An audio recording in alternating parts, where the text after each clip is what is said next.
PO గారు, acting SOT GM గారు చిప్ప వెంకటేశ్వర్లు గారు, అదేవిధంగా ఈ క్లాస్లో పాల్గొంటున్న ఫ్రంట్ లైన్ సూపర్వైజర్స్ అందరికీ నమస్కారం.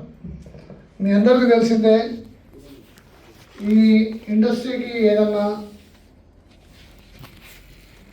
తలమానికంగా ఉన్నారంటే ఫ్రంట్ లైన్ సూపర్వైజర్లే.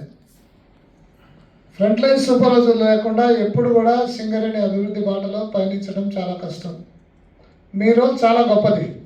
ఎందుకంటే మీరు కింద ఉన్న కార్మికులతో పనిచేయించాలి, పైన ఉన్న ఆఫీసర్లని మెప్పించాలి.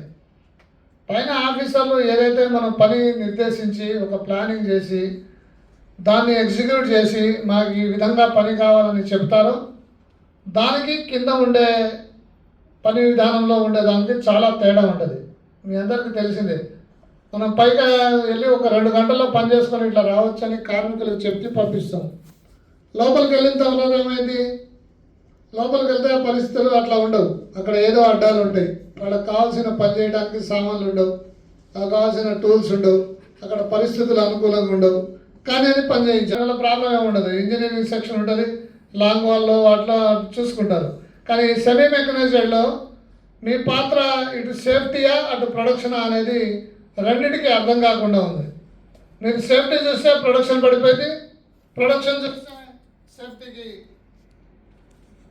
ఇబ్బంది ఉంటుంది. చేసి మైనింగ్కి వెళ్ళాను. ఒక వాతావరణం మారింది, మైన్లో ఎట్లా ఉంటుందో అప్పటికి నాకు తెలియదు. నేను అప్పుడు ఆయన పవర్ ఎట్లా ఉండదు అనేది తెలిసింది. అదే మనం ఏం చేస్తాం, ఏం కాదు పోండి పని చేయండి అంటాం. దానివల్ల ఏమవుతుంది, మీ మీద పనిభారం పెరుగుతుంది, మీరు కార్మికుల్లో బదనాం అవుతున్నారు, అక్కడ పనిచేసే వాళ్ళకి కష్టం అవుతుంది.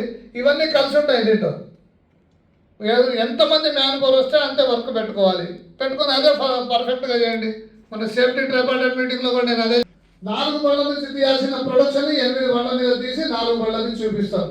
అంత కష్టం ఎందుకు? అదే కొత్త బళ్ళు పెట్టండి, 4 బళ్ళ దానికి టార్గెట్ ఎంత ఉందో ఈ ప్రకారం అంతే తీయడానికి ప్రయత్నం చేయండి. అప్పుడు ఏమైంది, మీ పవర్ అంతా, మీ ఉన్న కాన్సన్ట్రేషన్ అంతా ఒకే చోట ఉంటుంది, లిమిటెడ్గా ఉంటుంది. మీరు 8 బళ్ళు పెడితే మీ కాన్సన్ట్రేషన్ 8 బళ్ళకి వెళ్ళాలి, మీరు పర్ఫెక్ట్గా చేయలేదు. అది ఒకటి. తర్వాత మేము గమనించింది, ఇప్పుడు వచ్చిన జనరేషన్లో అండర్ మేనేజర్లు అసలు బాధ్యతలు తీసుకోవట్లేదు.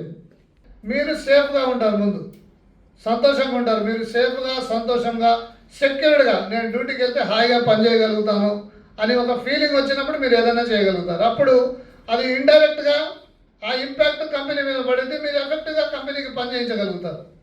కార్మికులు కూడా చెప్పాలి, కార్మికులు సింగరేణిలో పరిస్థితులు, మీ దగ్గర కార్మికులు ఉంటాడు, ఒకడు ఉంటాడు అడ్డదిడ్డంగా పని చేసేవాడు ఎప్పుడు మాట్లాడాడు, పని తక్కువ చేసేవాడే ఎక్కువ మాట్లాడతాడు.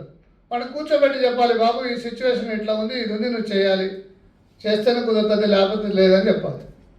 కానీ ఈ మధ్య అట్లా కాదు, కొద్దిగా గట్టిగా మాట్లాడుతుంటే వీడు ఎందుకులని వదిలిపెడుతున్నారు. ఆ విషయం పై అధికారుల దృష్టికి తీసుకెళ్ళండి. అట్లా ఇవన్నీ చేయడం ద్వారా ముఖ్యంగా మీ సూపర్వైజర్ల పాత్రని ఎవరు కాదనలేదు.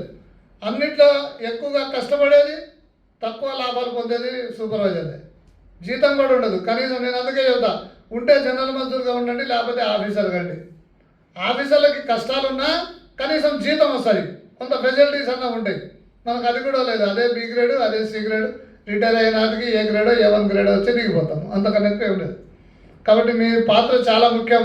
ముందు మీరు ప్రొటెస్ట్గా ఉండాలి. మీరు